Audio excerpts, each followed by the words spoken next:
All right, everyone, welcome into episode 39 of Two Countries, Two Americas, All Sports. This is being recorded on August the 23rd, 2022. I'm Nicholas Hill, live as always from Chattanooga, Tennessee, the United States. Just a little bit over a week from the beginning of the full college football season, but this Saturday actually are some of the first games of college football, week zero. NFL preseason is in full swing. So the American sports calendar is about to truly take off. And joining me to talk all things American and Brazilian sports, as always, from Americana Sao Paulo, Brazil, representing the New York Jets, fresh off of a preseason win of the Atlanta Falcons, is Gustavo Tomazeli. Gus, how are you? I'm doing great, doing great. Ready for football. Can't wait for having Saturday nights to watch college football. Even Pac-12 after dark. We're gonna talk about that conference. I love Pac-12 after dark. It's kind of like the more like a TV show. Like you watch all the premier college football, and then you end the night with some games on the West Coast. I'll But there's what that the Pac-12 this year, I think, could have its best year in since the middle of the 2010s. I think some of the teams that are out there, and we'll get into this a little bit later, have the potential to make noise late in the season. Which think about the Pac-12 has not made a playoff since 2015 when Washington made the playoffs as the 4 seed and up losing to Alabama 24-7. Not a terrible performance at all. I mean, you know, other teams have been defeated way worse in the playoff era. So, but I think this year, I'm just going to go ahead and say that I think this year is the year where we see a Pac-12 team make the playoffs again. Now, I think it was 2016, as I recall, I think it was 2016, 2017. I remember, I think it was still 2016 because the semifinal was still play on the last days of the year 2016. But yeah, in terms of Brazilian sports, we're gonna have a pretty exciting week, especially a very exciting Wednesday because it's the Brazilian Cup semifinals. I'm gonna dissect both games. It's gonna be two really good games. Thank God they're on two different time slots, so you can watch both. It's all like I see a lot of controversy, but like all the four biggest teams in Brazil. I know it's like in terms of not in terms of titles, not much. I think in terms of fan base, you can say it's like the top four fan bases in Brazil are gonna be involved tomorrow. We're gonna dissect more on that later on the podcast. But we're gonna start with some NFL preseason talk. We already know that Deshawn Watson has already been, suspended. Well, six now it's 11 game suspension. I think it's the NFL wanted more. The NFLPA didn't want to make this into a whole season. I think they didn't want to kind of protect their asset. I think a player, and a lot of people can say, "Oh, why didn't you do that for Calvin Ridley or two other players?" I think this was a bigger than. I think one of the arguments Deshaun Watson probably used. I don't know. It's like I already took a year off, so I was kind of. You can say like was kind of like a self suspension, like in college football had been law, like a self imposed suspension. But probably yeah, but for the Browns, like you suggest even the VFL Joshua Dobbs can be replacing Sean Watts. Of course, Jacoby Brissett is the favorite, but what is the Browns going to look like in terms of their quarterbacking position? Yeah, so on the first topic in NFLPA, their whole reason of existence is to give players as much power as possible. And at any point on any issue, they're going to fight the NFL just because they're always trying to gain leverage. Because the NFL is the most powerful sports league, not just in America, but potentially the world. Maybe outside of like the EPL or some of the top European soccer leagues. Or even like UEFA or FIFA probably are like Yeah, I big. mean, those two are probably more powerful just because they have domains over numerous countries, and FIFA literally has a part in every single country in the world, or like the IOC. But like in terms of a specific professional sports league, definitely the NFL has some of the most power. Roger Goodell in America is probably the most powerful person in sports. So the NFLPA is always going to fight. And, you know, and it may not make much sense because obviously all of the allegations against Deshaun Watson are pretty heinous. I mean, it's way what he did is way worse allegedly than what allegedly Calvin Ridley did. So the fact that Calvin Ridley is suspended for an entire season over betting on his team to win in a game that he wasn't even playing in, it seems just completely off. Like if anything, Calvin really should have gotten 6-game suspension, but we just got to think about historically, sports gambling is a big no-no in the world of sports. We think about Pete Rose, who should be in Cooperstown right now, but he isn't because baseball Uh, writers will not let the whole sports gambling thing go. It just uh, won't don't, let it go. don't don't get me even started about the Baseball Hall of Fame and those writers, because if I think if those are the most obnoxious people in all sports are baseball writers no, because no, on the entire world, I think it's like, I mean, how can Derek Jeter didn't got a unanimous MVP, or even Babe Ruth wasn't unanimous, or even Luke. You have so many players. Like, how can Barry Bonds, all time home run hitter, was in the Hall of Fame? I think that, but but in terms of protecting players, I think the NFLPA is kind of like a union, so they're gonna take the player side, because you mentioned they gotta have protection against the the big league, the NFL, and their interests. But I think there was a compromise. yeah, because I mean, the NFLPA, obviously, the one leg they had to stand on here was that Deshaun Watson was not charged criminally for any of these allegations. Now, obviously, he settled out of court, did all of that, but because there wasn't a formal criminal charge, the NFLPA is like the NFL has no leg to stand on. Why would you suspend Watson for these allegations? But the NFL is like, it's not good for brand image, and we have to be proactive and punish Watson, which I think is the right decision.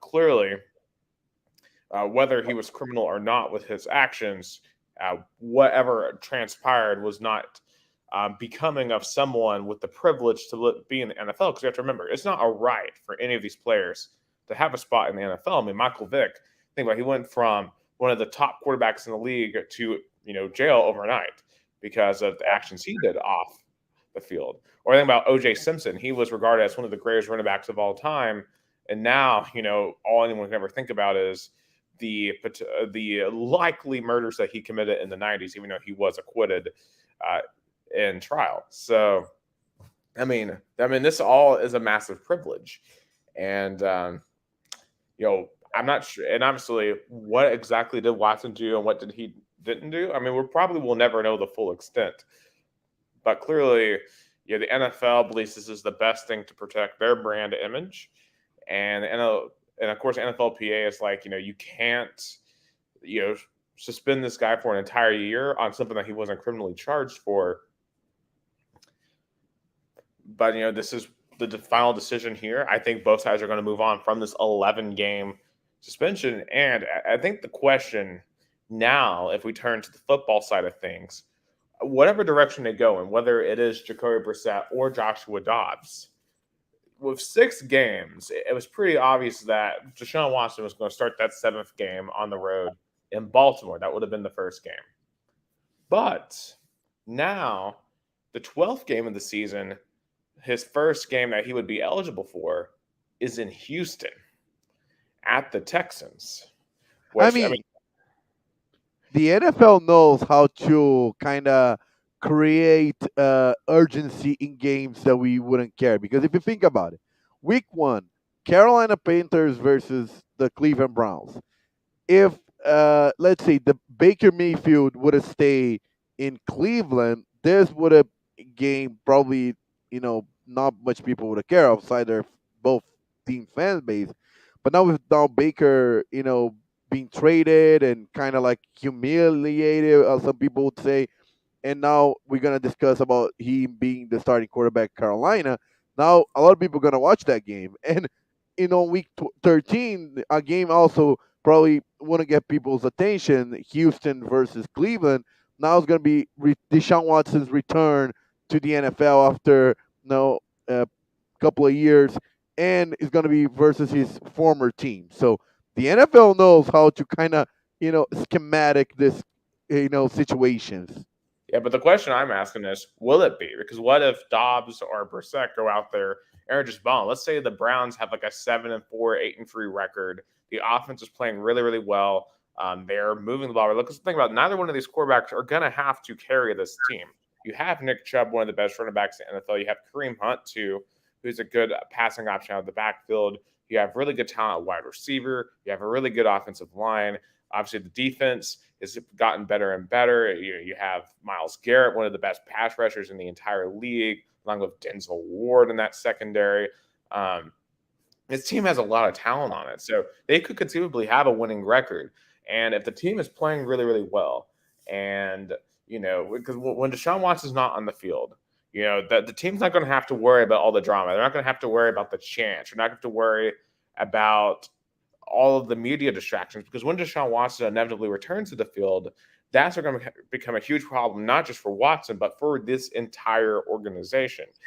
And I don't know if I'm Kevin Stefanski, if the team is playing really, really well heading into week 12, if you're putting Watson in, I know you're paying $230 million for him, but unless things are going bad, like if you have a losing record, then yeah, at that point you got to try Watson. But that's what's going to be interesting to me, because I think that's a distinct possibility where especially if Brissett is playing really, really well, that you're not going to see Watson play, because it would upset the team balance when it's already a tough situation in terms of leadership, in terms of will the guys on this team rally around Watson. Because there's serious leadership questions there. And it's funny that Jacoby Brissett has been on this road before. If you think about it, probably it was less games and less controversy. But when Tom Brady got suspended due to the Deflategate situation, he was the one who took over. And I think by week 2, because even Jimmy Garoppolo was injured. So Jacoby Brissett kind of is familiar with being a replacement of a big star quarterback. And I think he was like 3-1 or 2 or like 2-1 or something like that. Yeah, of course, Brissett, I believe he started the 2017 season for the Colts, if I'm correct on that. So, again. So even with I don't expect Brissett to light it up, but with the talents around him, he doesn't necessarily need to. But on the other side, Dobbs, he impressed in that preseason game. He made some pretty cool plays. He had a play reminiscent of his play in the Outback Bowl where he was like stepping down the sideline. You remember the play against Northwestern where he like had to tiptoe down the sideline for like 30 yards and then he leaped into the end zone? He kind of pulled off a similar play in their preseason game on Sunday. And, he's been in the league now for 5 years. He's never started a game in the regular season. I mean, just how incredible would that be if Joshua Dobbs finally got a shot to start in the NFL, especially with the talent that's around him? Yeah. I think, and we know the Cleveland Browns has a good offensive roster, a lot of Kareem Hunt and a lot of pieces they can put in together. The only thing is, do you think if Jacoby Brissett does it well, or even Joshua Dobbs, do you think kind of put a pressure on Browns front office? Because at the end of the day, they're going to have to put Deshaun Watson as a starter at some point, especially because of the fully guaranteed contract. They have to make this puppy work. Oh, for sure. I mean, see, if they never make Deshaun Watson the starter, you're throwing away $230 million. Yeah. But, I mean, and this is why you should have not given Deshaun Watson $230 million. But the Browns are just so desperate to make anything work. When your organization has one playoff win since 1999, you're going to do some desperate stuff. I just don't know if this is truly going to be in the best interest of the Browns moving forward. Of course, we know what's causing the fan base, the discord there. I mean, they've lost fans over this. There's other fans who are still fans, but I remember seeing there was a news package on this where one fan was like, "This is the first time ever I'm ashamed to put on these colors." There's some fans who are like, hey, he's our quarterback now, so I'm going to root for them. I root for the Browns always. I mean, even if Deshawn Watson goes out there and somehow leads the Browns to a championship at some point, I mean, there's people who will never root for them because of everything that has transpired or allegedly has transpired.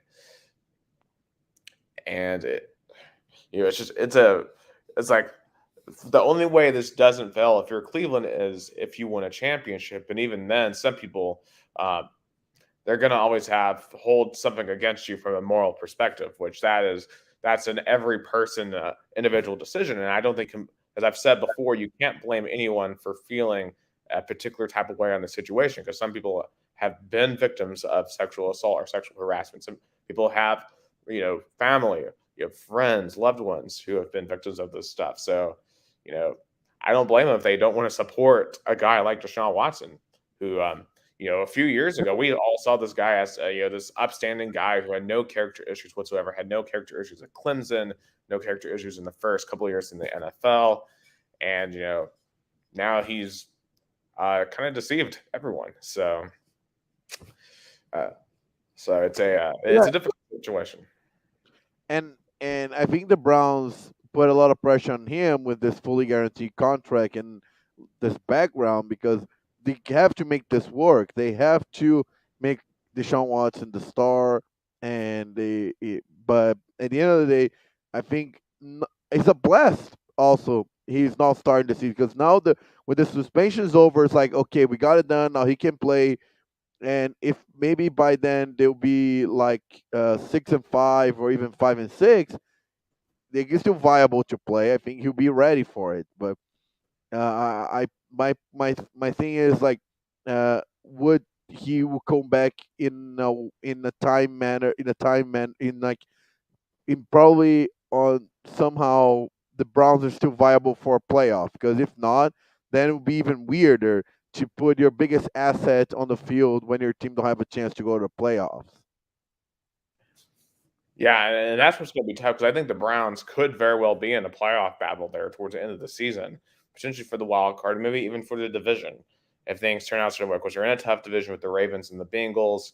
I think the Steelers will be the fourth team there, because I just don't believe in Mitchell Trubisky or Kenny Pickett, because obviously that battle is heating up, because Pickett has been out playing Trubisky in the preseason. How much does that mean? I'm not sure. I imagine that Mike Tomlin will go with Trubisky to start the season. So, but that's another topic. But quickly, before we move on to the next topic, I want to shout out Bruno Fernandez and Jason Wyrick for watching us.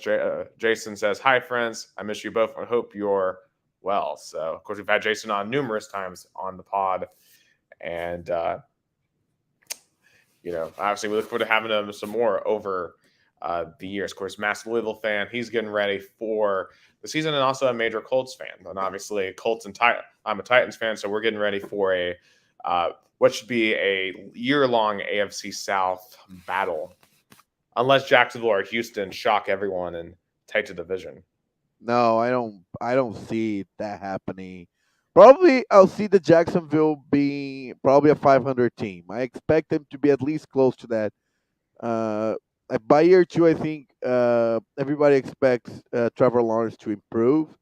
A similar path, I think, to Joe Burrow. Yeah, So I think I have them at like 6 or 7 ones. I think they'll be a lot better this year. I think having Travis Etienne will be a major improvement. I think an X factor for Jacksonville this year is Christian Kirk. Can he help bolster that wide receiving core? Can he help Trevor Lawrence develop further along? Because they're paying Christian Kirk $72 million, which it just seems asinine considering he was the wide receiver free on the Cardinals last year. But once again, Jacksonville was desperate to get a wide receiver one, and we'll see if he's able to be that wide receiver one. It's really interesting when I'm just thinking about it, like the wide receivers in the AFC South, like right now, who is the best wide receiver in the AFC South? Because it was A.J. Brown easily. I think Michael Pittman Jr. has an argument right now. We'll see how Robert Woods comes back from his injury. Brandon Cooks down in Houston had a pretty underrated year last year. Of course, he has Davis Mills as his quarterback, so it's not really fair to him performance wise. But obviously the AFC South truly is a running back division with what we're going to have between Jonathan Taylor and Derrick Henry, the two best running backs in the league. So it's going to be a very interesting division all year. I think it's going to come down to the last couple of weeks, as it seemingly has been for the past 4 or 5 years. I mean, I remember a couple of years ago, it was down to the last field goal. It was down to the last play of the regular season. Mm-hmm. Yeah. Oh my gosh. Well, that was 2 years ago. Well, like more three, I think, was still like 2019. Yeah, 2020 it went down to the last. Of course, the Colts they snuck in the wild card that year. Last year, last year the Titans were fighting for a 1 seed. They had already had the division locked up early in the day. Yeah, so I still remember watching that last play I think it was I believe it was 2019 season, because I remember there was a lot of fans, and I think the AFC South is going to be the most even divisions. I think the Colts and the Titans, I don't see a favorite emerging. See, I don't know if I agree with the AFC South being the most even division, because even if you have the Colts and Titans at the top, you still have the Jaguars and the Texans. The AFC West easily, because any one of the 4 teams in the West could win that division. I mean, obviously you got the Chiefs. We know what they do with Patrick Mahomes year in, year out. We know we have the Las Vegas Raiders. They just got Devontae Adams to add to their squad. Of course, I have questions about Josh McDaniels as the head coach. His last head coaching tenure did not go very well in Denver. Of course, the Chargers, they have all the talent in the world. The question is, can they just finish games? And then we have the Broncos with Russell Wilson. Probably have the most talented defense in that division. But, it's obviously going to be a tough sledding in that division defensive-wise, because just every offense is so loaded. And that one, to me, is a really hard division to pick out, because it's just every single one of those teams could get hot and go on a run in January. I agree. I think, yeah. I'll say even because I think this not the strongest, but I think the both Colts and the Titans, there's not a better team. Like, for example, the AFC West, it's so loaded. The NFC West, oh my God, it's so loaded. But I think Patrick Mahomes and the Chiefs are still one step ahead of the Chargers and the Raiders. Yeah, well, I mean, the question for me with the Chiefs is, how much is losing Tyreek Hill going to hurt Patrick Mahomes? Because if you look at Patrick Mahomes' completion percentages between when he had Hill on the field and when he didn't, his percentage with Hill, when he didn't have Hill, they went down like 10%. Like, the offense went down significantly without him. And I feel like, I know they brought in some guys from the outside. Of course, they drafted, what was it? His name is I think it's Christian. No, that guy went to the Packers. I can't remember who. No, Sky Moore in the draft from Western Michigan. But still, Tyreek Hill is a generational wide receiver talent. It's going to be hard to replace that. It's kind of like what the Titans are doing with Treylon Burks replacing A.J. Brown. Like, Burks, we'll see how good he ends up being, but he's not going to be A.J. Brown. This more it isn't going to be Tyreek Hill. No, yeah, I think that's fair. I think Patrick Mahomes definitely lost a big asset on his wide receiving core, but still, I think the Chiefs is still the favorites to win the division. I don't see the Chargers or the Raiders or even the Cardinals being one step ahead because of the quarterback talent. I don't, probably the Chargers are the closest one to the Chiefs right now. But what I'm saying, so it's like, I think still in terms of even matchups, or how closest one team is to the other, I think still the Colts and the Titans. I mean, of course you can see the NFC East is even matchup, but I think in terms of quality is definitely worse than the AFC South. Yeah, I'd say I think the NFC East. And I showed my predictions last week on our last episode. But I think the Eagles beating the Cowboys by a game in the NFC. So I think that's going to be a really, really good division. I think the Eagles are going to take a major step forward this year, pending on Jalen Hurts. But I've heard that Hurts has looked really good in preseason. Of course, he has A.J. Brown now. I'm going to miss him dearly as a Titans fan. But him and Devontae Smith, that should be a pretty dynamic offense. Because here's the thing with the Eagles. Last year, they were probably the best rushing offense in the league. They had multiple guys they could turn to on the ground. Of course, Jalen Hurts can run himself. But the problem with them was they were not a good passing team consistently because the only good receiver they really had was Devontae Smith. Now they add A.J. Brown.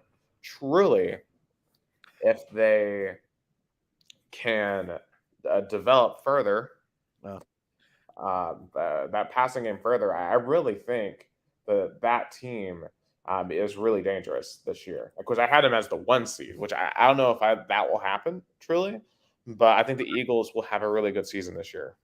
Shout out to Allison Demeto for watching. Yeah, he says like to give you a shout out because you're always watching our weekend broadcasts on New Life FM, Vida Nova FM, our station here, community radio station that we broadcast the games on the weekends.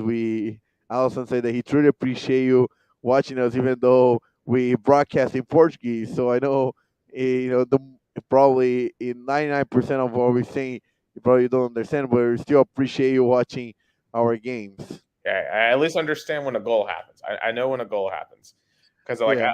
I love like the theme songs of all the teams because like you guys are like goal and then like There's a little music. different the music. I think that's a really cool touch. Like honestly, American sports broadcast should absolutely do that. Imagine like Bob Kessling, it's like touchdown Tennessee, and the ball never goes straight to Rocky Top. Yeah, I would love to see more more emotion. I think that's one thing.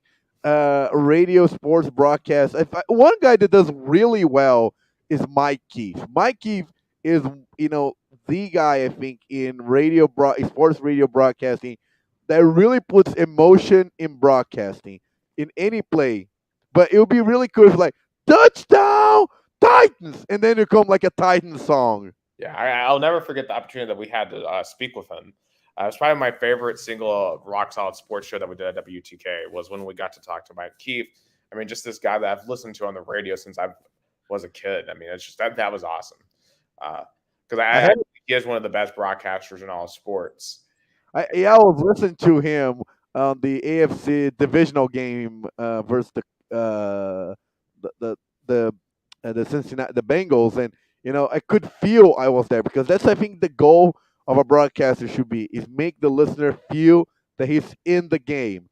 Of course, I think football is a better sport for radio broadcasting than soccer because football, but of course there's fewer plays and each plays matter more, and of course they go to breaks more.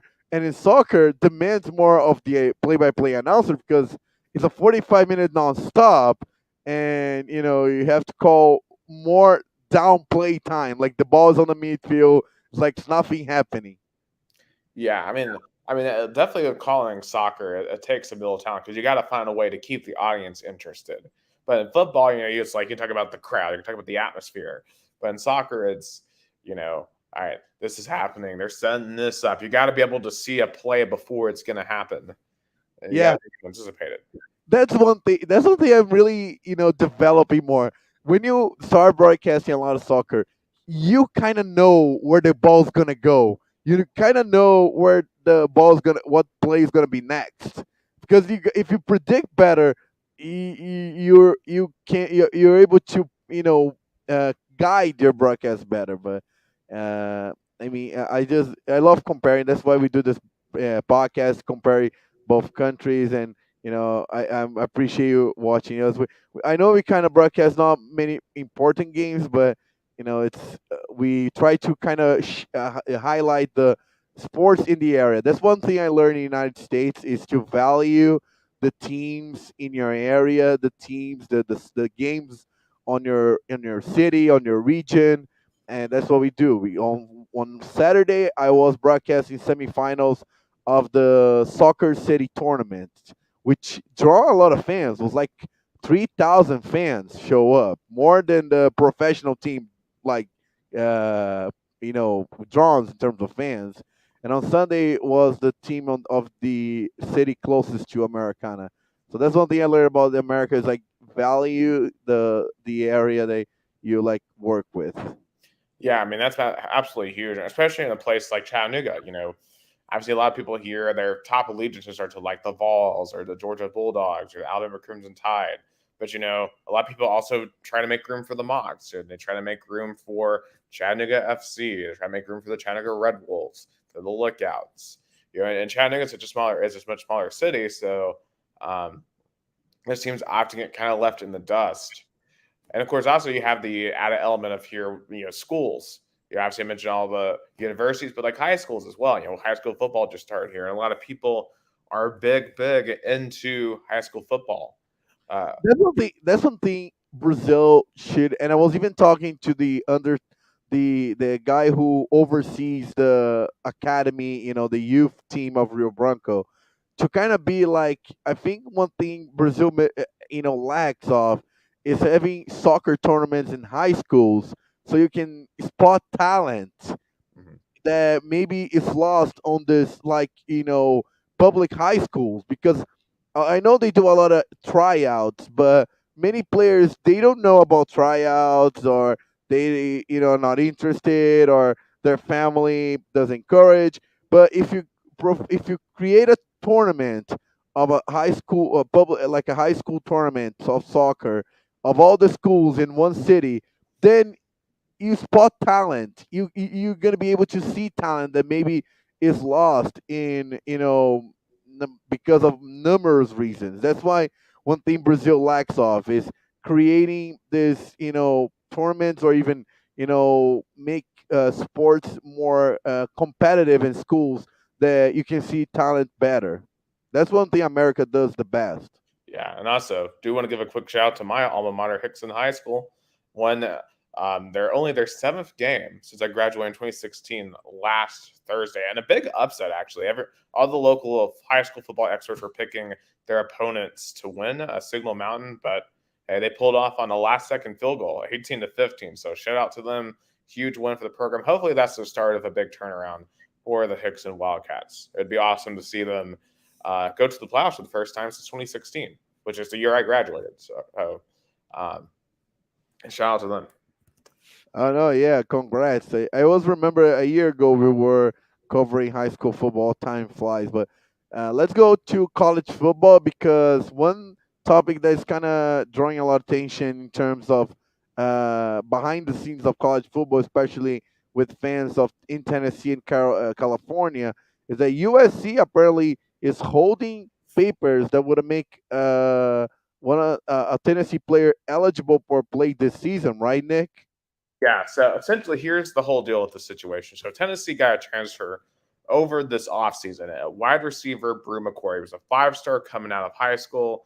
Hasn't really played that much at USC. Has been in some off-the-field trouble, but still obviously has a lot of potential, especially with the signing of Lincoln Riley as head coach. He has decided to transfer to Tennessee, of course, join Josh Heupel's offense, which, for a wide receiver is probably one of the best locations you can go to, because Tennessee's going to be throwing the ball a lot. We're going to be scoring a lot of points this year. Only problem is, when you transfer, you got to get approval to be uh, eligible immediately to play. So the issue with USC is what schools can do when you transfer schools is sign what's called a no participation opportunity form.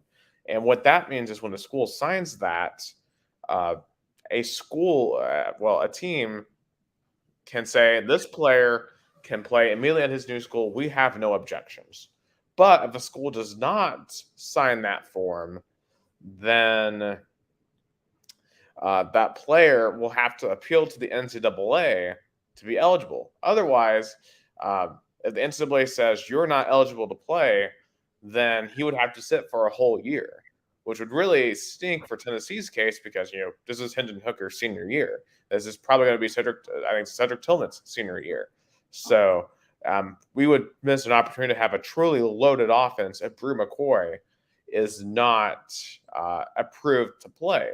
So, because of all these revelations and allegations that USC is holding up Brew McCoy being eligible, Tennessee fans have just been shellacking the USC social medias. Like it's like on every USC Trojans post, it's just tons of Tennessee fans, calling them out on the situation and doing what Vol Nation does. Truly one of the most intense online fan bases. And so much so that, obviously the interns out in LA, they're not used to the SEC. SEC fan bases. They're clearly are like, we got to respond to this. So USC released an official statement on Brew McCoy saying, quote, USC has, consistent with NCAA rules, promptly and accurately responded to all requests from the University of Tennessee related to the eligibility of Brew McCoy. At no point since Brew entered the transfer portal in January have we objected to him being made immediately eligible to play at Tennessee. The issue of Brew's eligibility ultimately rests with the NCAA, and we wish him the very best. Now, a lot of people think that USC is bluffing here. They're telling half truths, that they're not truly complying. So people are still going after USC. They think Lincoln Riley is holding it up personally. There's like rumors that there's a beef between Lincoln Riley and Josh Heupel back to their days in Oklahoma. I'm not sure what's true, what's not true. Maybe that USC is upset that he decided to leave instead of stay with USC. It's definitely a messy situation, but it just goes back to really what I think has been the problem all along with transfers. I think a player should be able to transfer anytime he wants. The average college student can go from one school to the other and start schooling immediately. Like, think about this. I mean, what college student do you know? Let's say they go to, let's say they're from Chattanooga. They go to the University of Cincinnati, just something random. They go up there for a semester and they get really homesick. They don't want to be there anymore. So they come home and they want to enroll at the University of Tennessee at Chattanooga. The University of Tennessee Chattanooga doesn't tell them, hey, you got to wait until after Christmas next year to go to school. You can go to school immediately.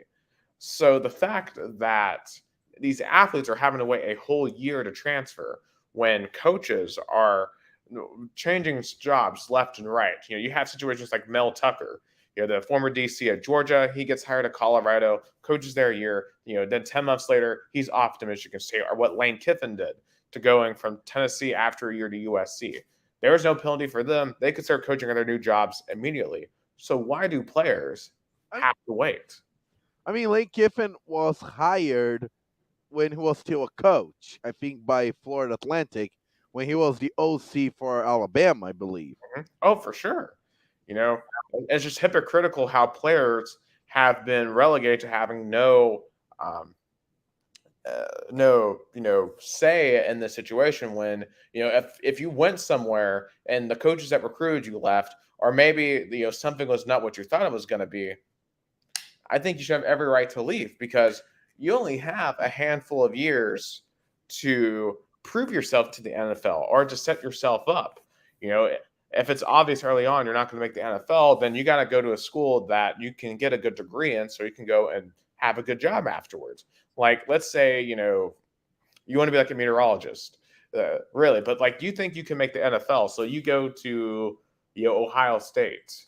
I don't know if they have a good meteorology program or whatever, but it's not working out at Ohio State. You really are passionate about meteorology.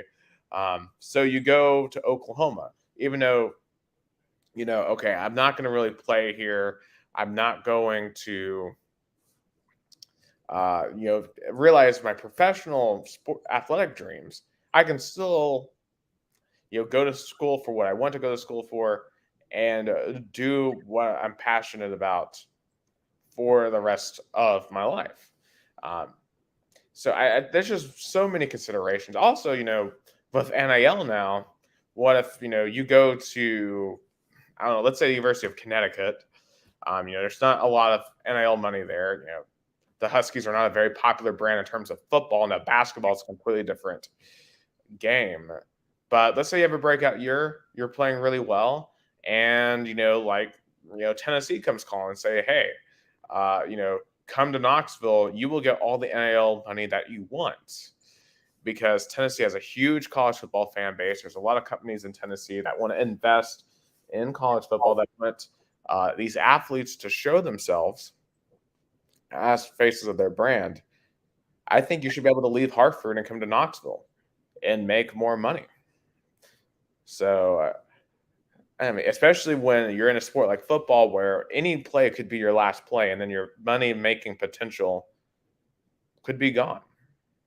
Oh yeah, I think that's very hypocritical. I think as I said numerous times when I was at WTK, I still think the NCAA is a draconian, dictatorship or even communist, uh, organization.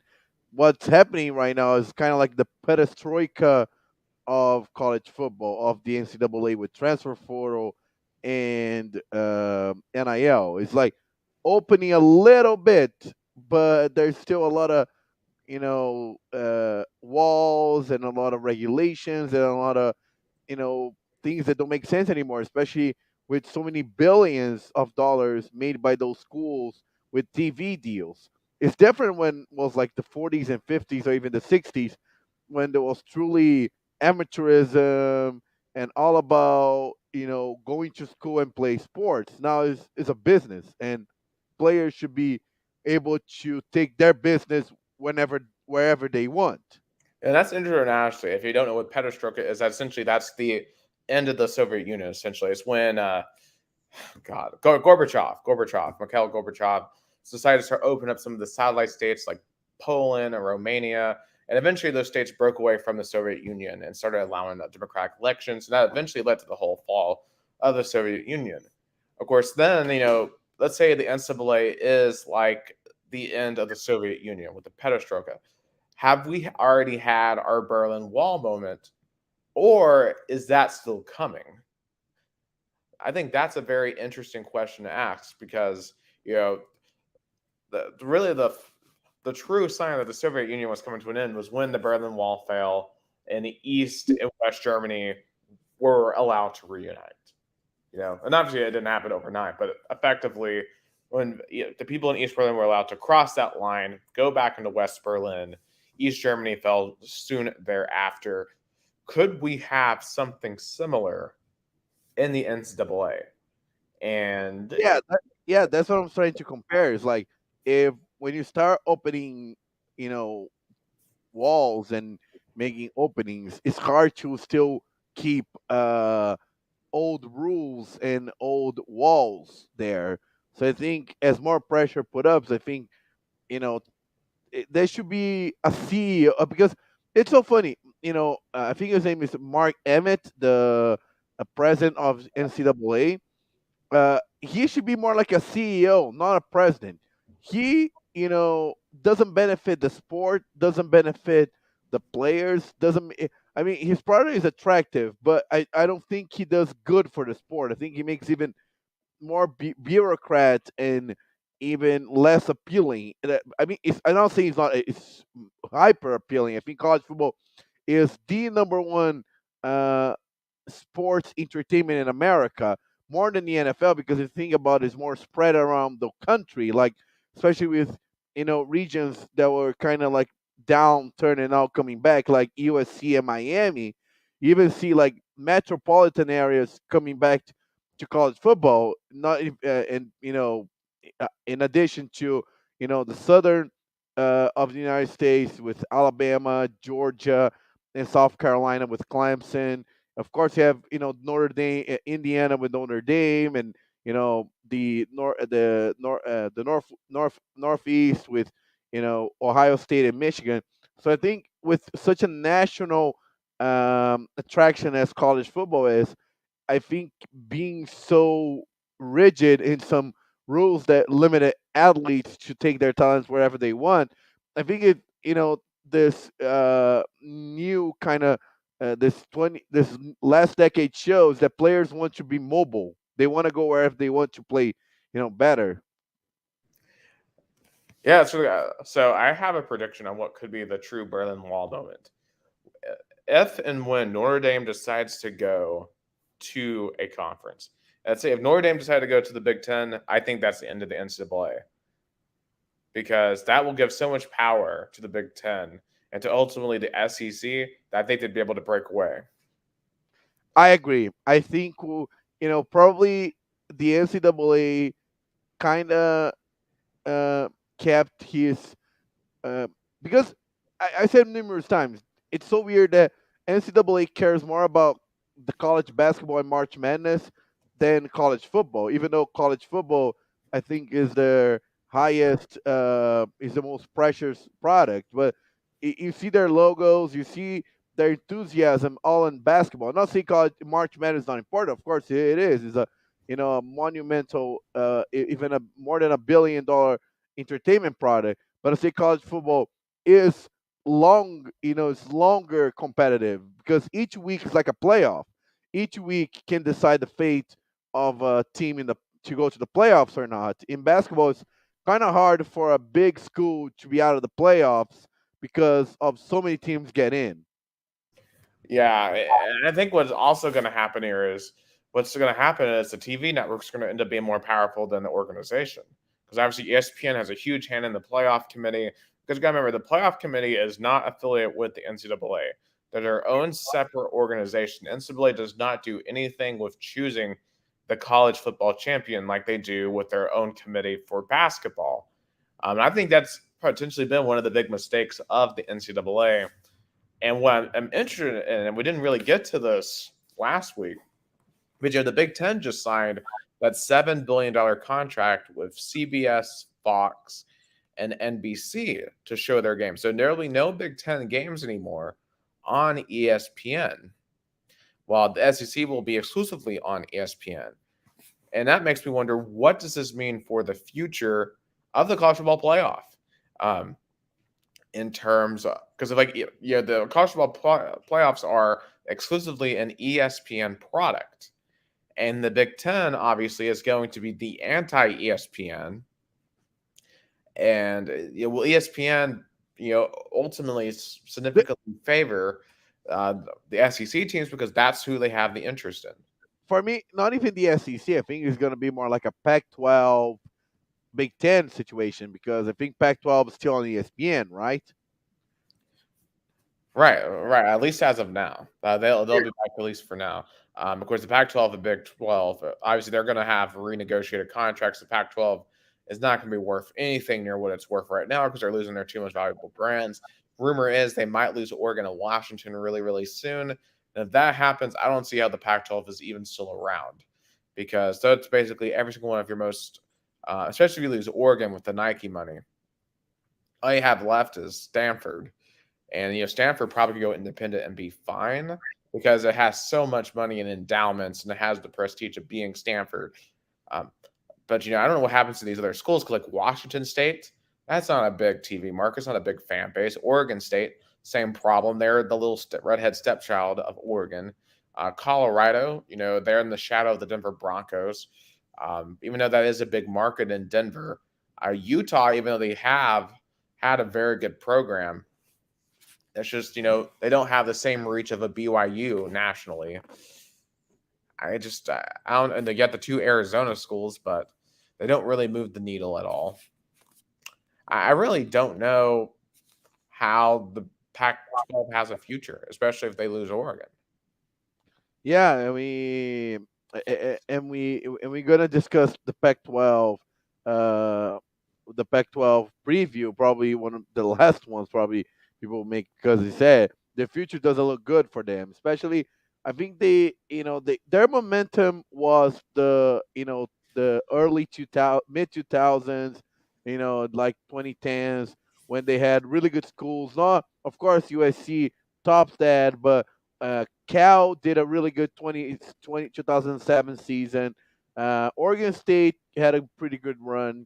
Utah came close to the playoffs, a couple of years ago, but it doesn't look they're gonna, be an attractive uh, conference for teams to stick in. You see UCLA, USC would rather join a conference that have the majority of their teams miles and miles away because they need attractive conferences to stay in football because that move was like football is what gives the athletic departments money. So we're gonna go there, and the rest we'll figure out. But in terms of football, we need to stay with attractive teams to make our games relevant. Because it's one thing to play USC Washington State, and it's another thing to play USC Ohio State, USC Michigan State. It feels bigger. Colin Gallagher said this on his podcast about how, there's a lot of pressure from donors, especially at USC of, if we're going to pay all this money for season tickets, you need to give us better games. We don't want to go see Oregon State. We want to see Ohio State. We don't want to see Washington State. We want to see Michigan. We want to see Wisconsin. We want to see Nebraska. And USC kind of went out there and did it. And the same thing with like Texas and Oklahoma.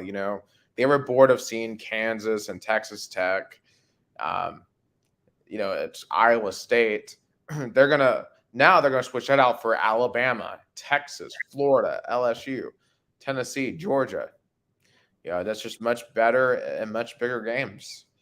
And unfortunately, these other schools just don't have that same brand recognition, and it's gonna truly be what the Europa Super League was gonna be.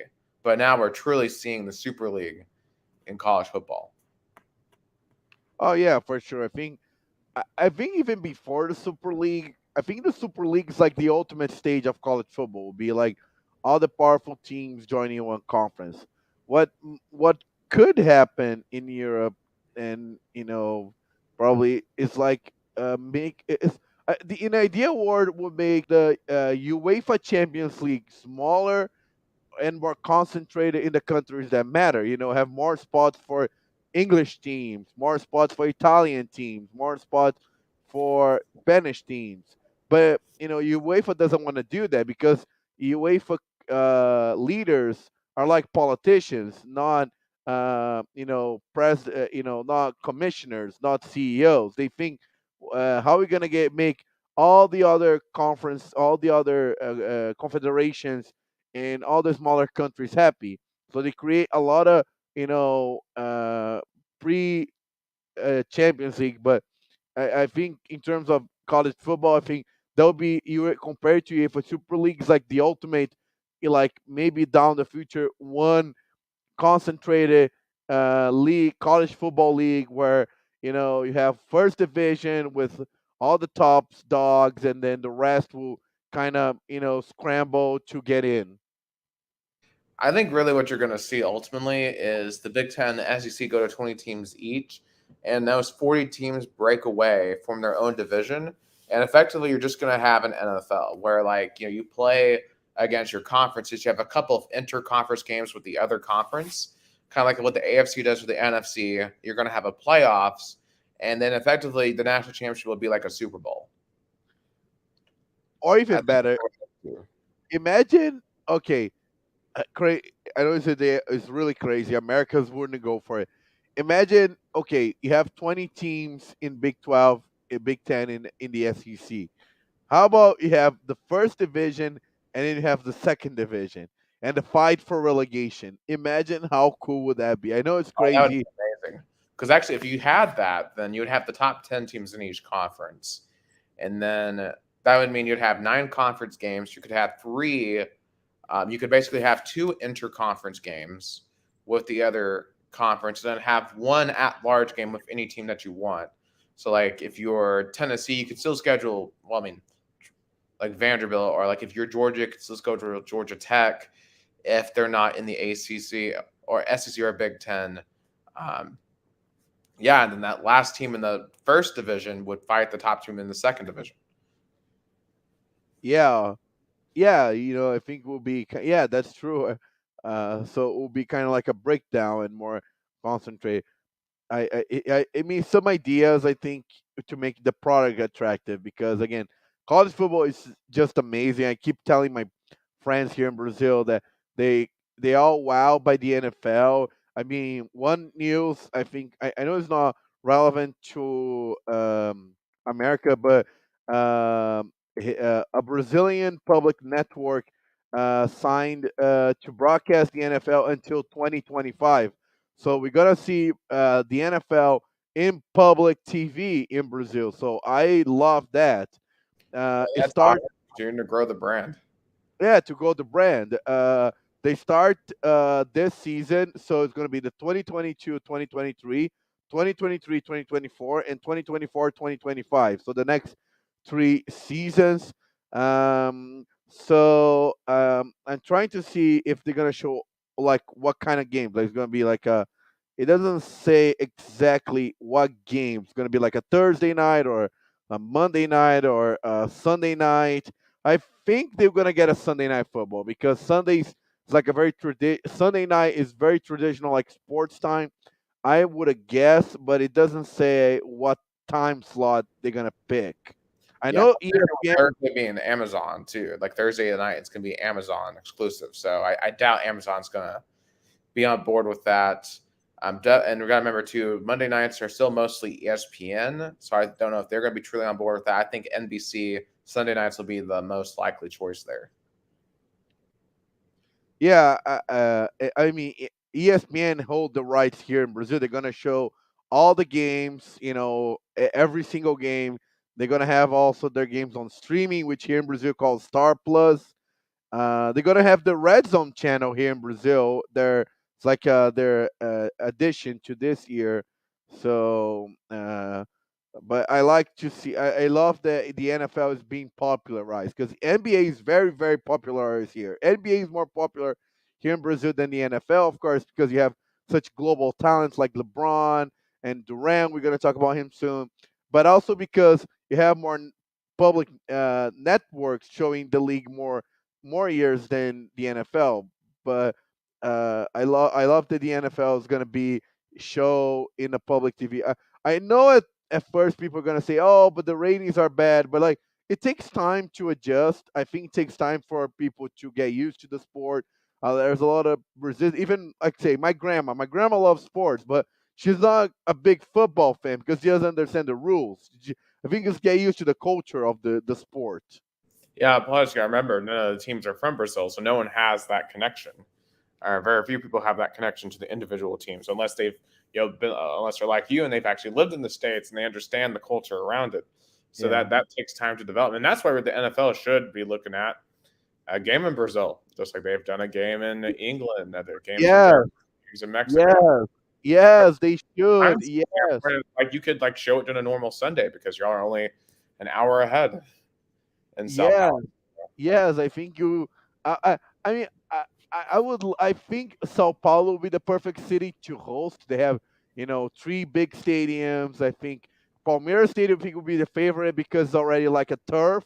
It's not natural grass. I think it's turf. It would be more adjustable to like the NFL. It makes in terms, especially the grass. It wouldn't hurt the grass. I think Palmeiras Stadium is a favorite, but it will make more sense in terms of the brand to be in Rio because Rio hosts the FIFA World Cup final in 2014, the Olympics in 2016. So I see if they come to Brazil, their first game in Rio. I understand, but in terms of fan base and logistics, Sao Paulo will make way more sense. And also, you don't have any Brazilians kind of playing, in major. Like you don't see any Brazilian quarterbacks. The closest one is Tom Brady because he's married to a Brazilian woman. So he's a little bit Brazilian, a little bit.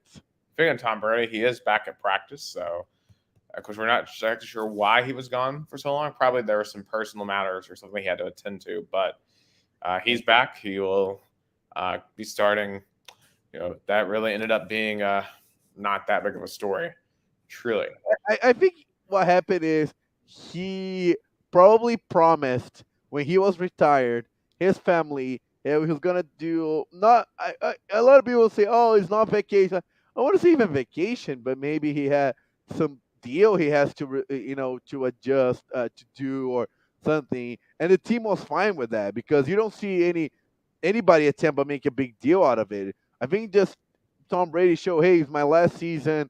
Hey, I won't go 100%. I will go. It's not like he'll be dedicated. I mean, reports that said that today he had really good practice because he's committed. I'm not saying he's not committed, but it's definitely his last year in the NFL. I Oh, think what he wants to do is like to do a final tour. I think he wants to have that pleasure. I think he didn't want to go out on a elimination game and people not enjoying his final year. He wanted to kind of Kobe Bryant kind of thing. Yeah, I think that's the motivation too. And plus, if you're the Bucks, when you still look at your other options like Blaine Gabbert or Kyle Trask, they both looked terrible against the Titans Saturday. Yeah, you'll do anything. You'll allow Tom Brady to do whatever he wants as long as he's on the field on Sunday Night Football against the Colts in Week 1, because their other options are just no good. I don't know how Blaine Gabbert's still in the NFL. He's just not very good.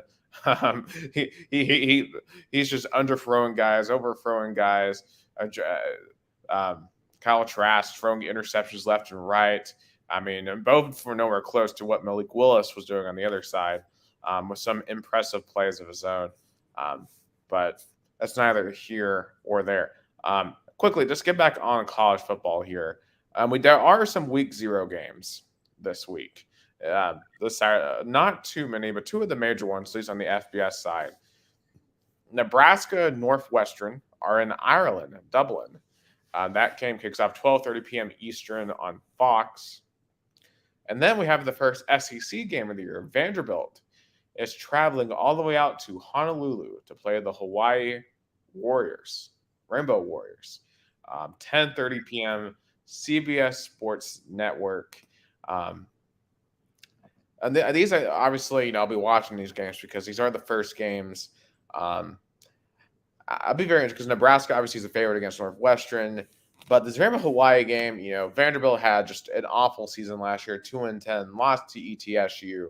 I think a lot of people will be picking Hawaii to win this game. What are your thoughts on just these two games? I think it's a make it or break it for Nebraska. Scott Frost has to make it this year. He has to perform better than his previous seasons. I think starting 1-0 on a standalone game that, in kind of this, international environment, I think will be huge. So I think I'm taking Nebraska this game. I think it's very important. Vanderbilt and Wyoming, that Vanderbilt and Hawaii, I think it's probably a chance of Vandy to at least get 1-0 and brag that we are on top of the SEC, for at least 1 week. 1 week college football. If Vanderbilt wins, they'll be ahead of Alabama, Georgia, and all the teams. That's the only thing getting for them. Another game that is interesting and nobody talks about it is just show how downfall this program made.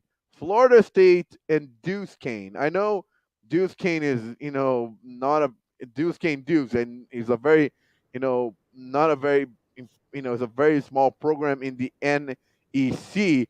But it's a show that Florida State became so irrelevant. So, nobody mentioned, oh, Florida State is playing this weekend. No, it just became like another program lost in its week 1. And even playing week 1 makes Florida State feel smaller.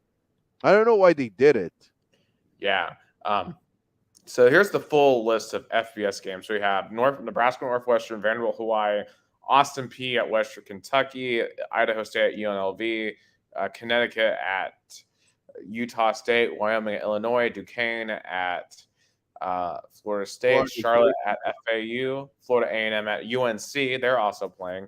And that was one of the most disappointing teams last year was UNC, starting in the top 10, finishing 6-6, really 6-7. They lost to South Carolina in that bowl game. North Texas at UTEP, Nevada at New Mexico State, and then Vanderbilt at Hawaii. So, so obviously I think you're going to play right on Nebraska Northwestern. Must win for Scott Frost. If he loses this game, then it's going to get really ugly really fast because they got some tough games they got to play. They got Oklahoma coming, which that's going to be a massive game just for that program. But they got to get off to a good start here. Because remember, last year they played in week 0 at Illinois. They lost that game 30-22. And it started the slide they went on last year where they just could not win any close games. All of their losses were by 8 points or less. They couldn't win close games. They're probably the best 3-9 team of all time. But you were still 3-9. That's not good. I think they will win. I mean, Northwestern hasn't had a great season here in a couple of years, but the thing with Northwestern is Pat Fitzgerald is a really good football coach, and if he has an experienced roster, they can randomly show up and be really, really good one year. I don't know if this is truly it's not go, if this is going to be one of those years, but Nebraska clearly will have to show up and play well to win this game. Should be a really interesting game, and Nebraska I think really needs to make a statement. They got Casey Thompson at quarterback, transferred from Texas, and he has something to prove as well because he wasn't very good with the Longhorns. So we'll see what happens in Dublin. Vanderbilt at Hawaii. Vanderbilt is an 8.5-point favorite, according to the Action Network. It looks like that seems to be the line on most sites, around 8.5 points, which actually that really surprises me. I'm seeing 6.5. -8. Okay, so -8, -8.5. Vanderbilt. I might actually bet this Hawaii +8 because I really do think that Vanderbilt truly hasn't made that many strides. Obviously they had the worst SEC recruiting class again. I think their quarterback situation is still in severe flux. I know Kyle Wright,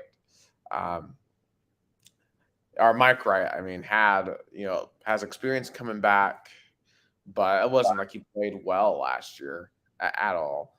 I know they had some close games. I know Hawaii is not the most talented G5 team, but traveling all the way out to Honolulu, those fans out there, they do show up for Hawaii. It can be a very difficult place to play. I'm feeling Hawaii here, and maybe I'm just hating on Vanderbilt, but I really feel like the Hawaii will pull off a late night upset here. I think it'll be a close game. I don't think they're just going to blow out Vanderbilt. For their who is Vanderbilt's head coach? This is bad. I cannot remember who they're. Yeah, they replace. Not long ago they replaced it, right? Clark Lee.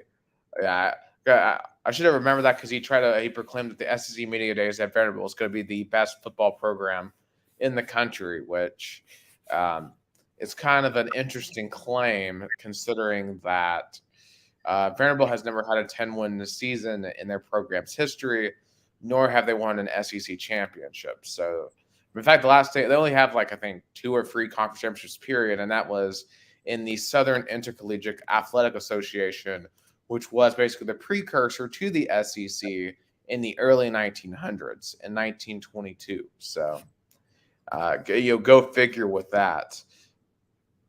But yeah, I don't think this is a good start for Vanderbilt. It's crazy, Nick. Go ahead.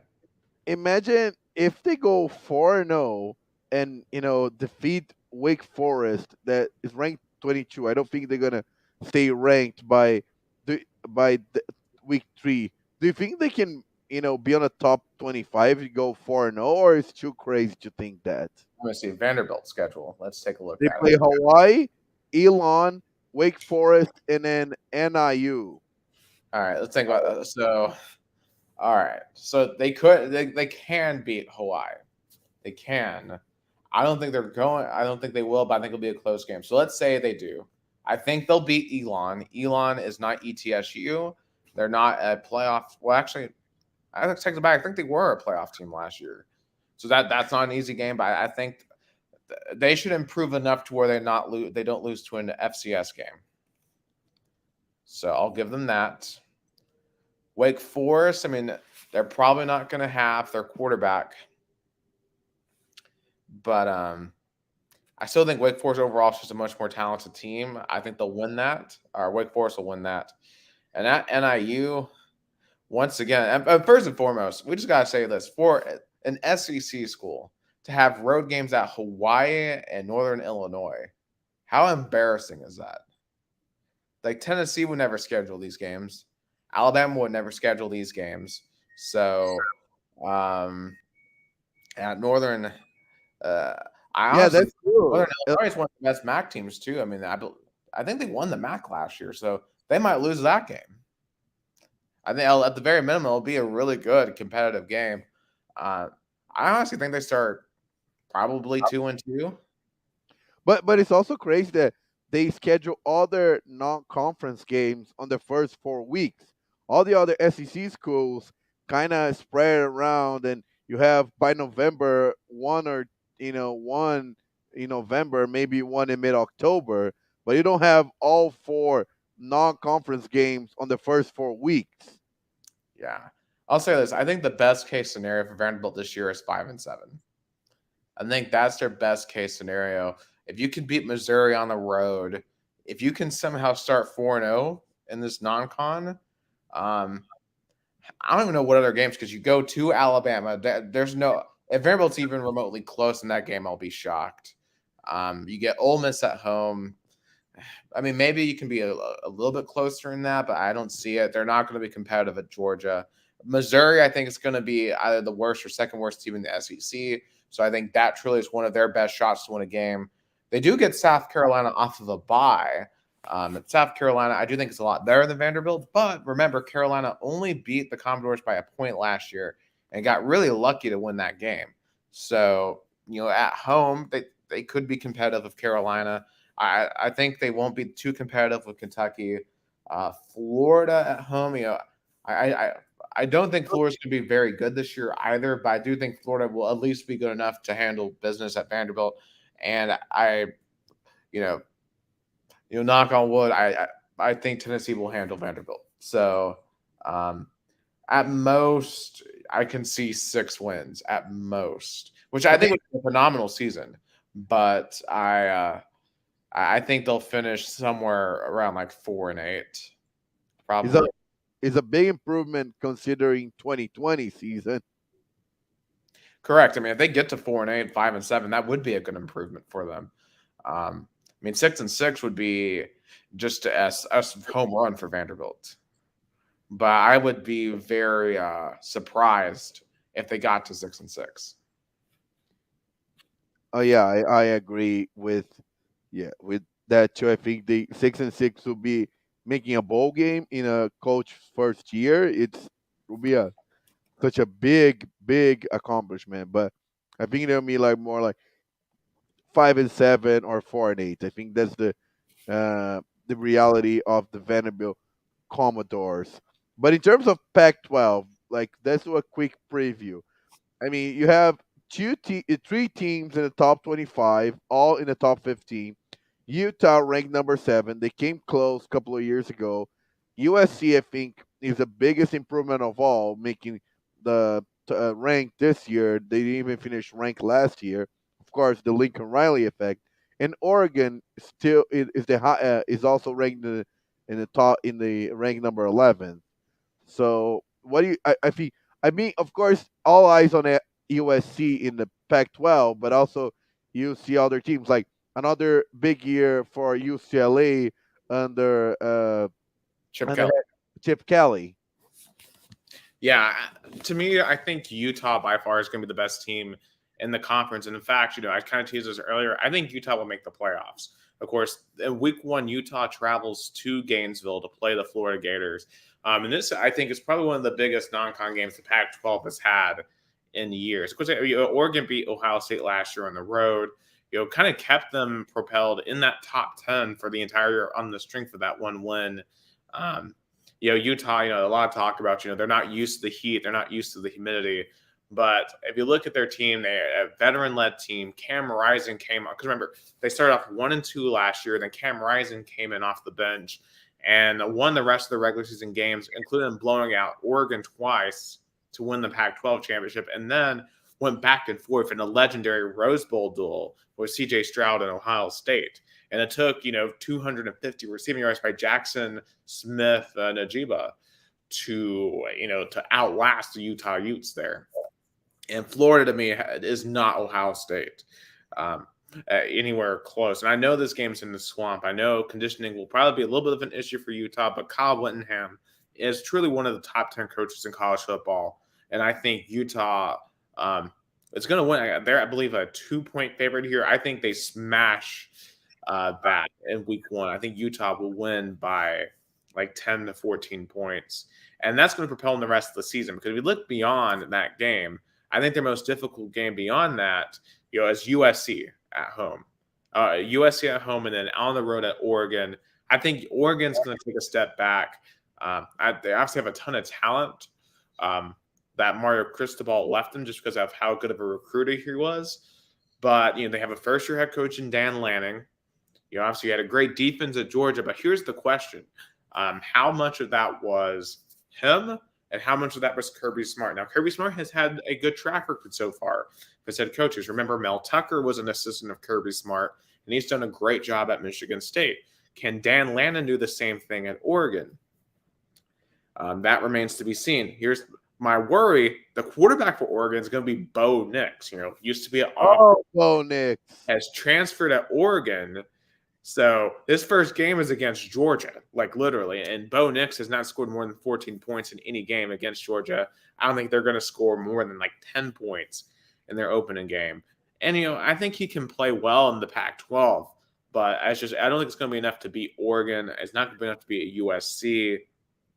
I think they'll be the fourth best team in that conference behind Utah, USC, UCLA. And speaking of USC, this to me is the most intriguing team in all of college football because, someone's pointed this out. This is the first time that we're truly seeing a college football team that was assembled in the offseason in the transfer portal.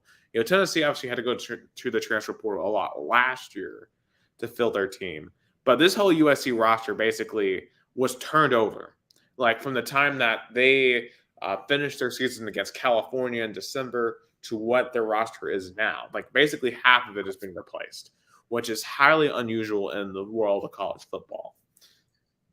Can Lincoln Riley get these guys to gel immediately and to be talented? Because from a talent perspective, they're the most talented team in the Pac-12 easily.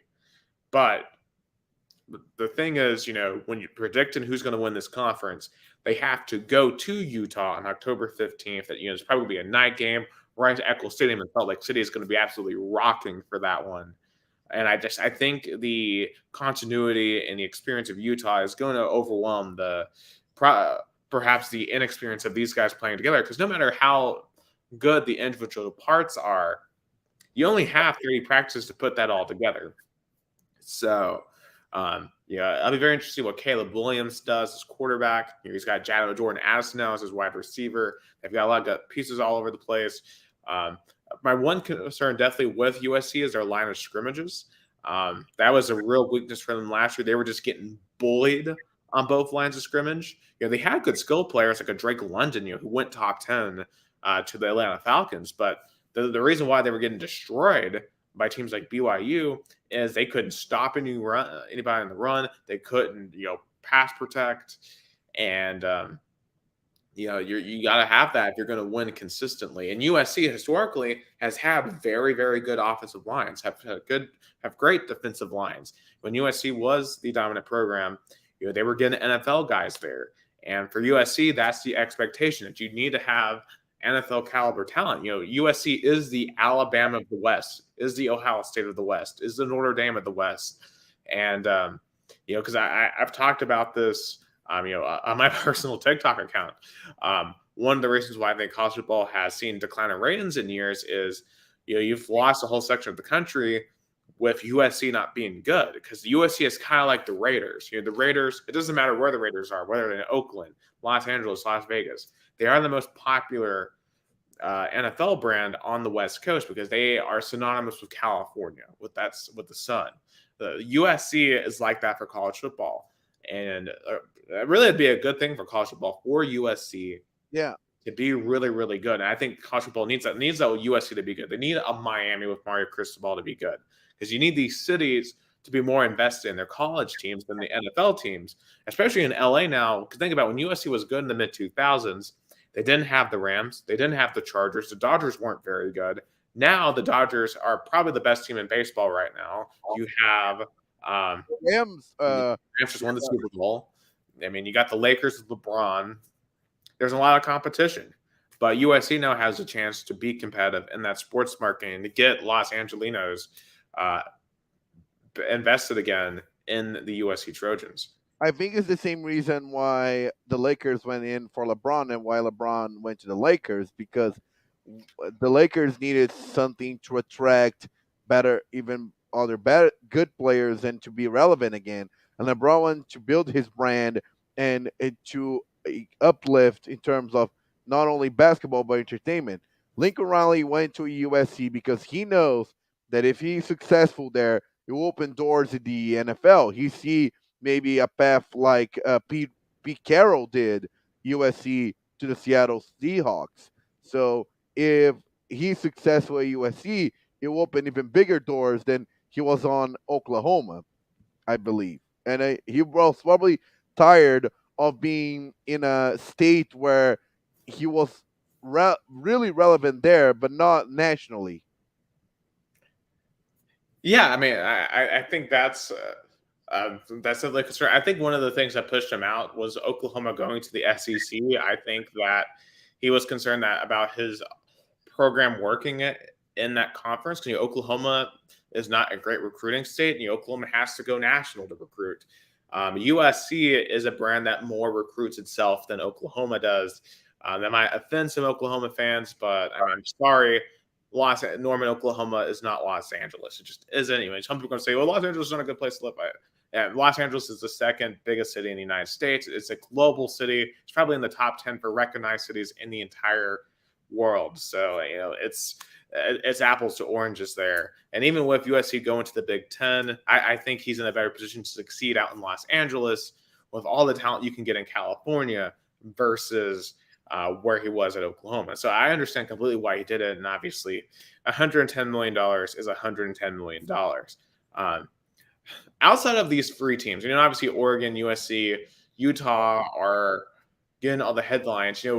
What dark horse teams are there? Because you'd think like a Washington, of course, is probably the next most notable program in the Pac-12, but they just changed coaches. They've been kind of on a downswing recently. The expectations there are high. One team that honestly I'm interested in, there's two teams that I think are interested in me. One of them is Arizona State, of Herm Edwards. They kind of had a bit of a disappointing season last year, but they have a lot of talent on that team. I'm very curious to see how they continue to progress. Obviously, you have UCLA. That's very interesting. I think they have potential to have their best season in a while. I think they could win like 9 games potentially this year. And this third team might surprise you. Oregon State. I think I forget what his name is, the current head coach for Oregon State. But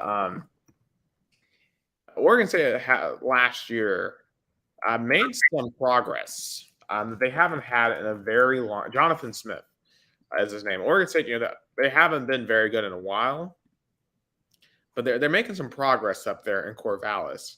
They were 7-6 last year. They went to the LA Bowl, and I think that's a sneaky, dangerous team. They host USC and they host Oregon. They have out of conference games against Boise State, Fresno State. That's a team that I think will be very interesting to watch this year. And I think they could finish second to Oregon in the Pac-12 North. I think that's very possible, especially if they can beat Washington. Stanford, they haven't been very good in a long time.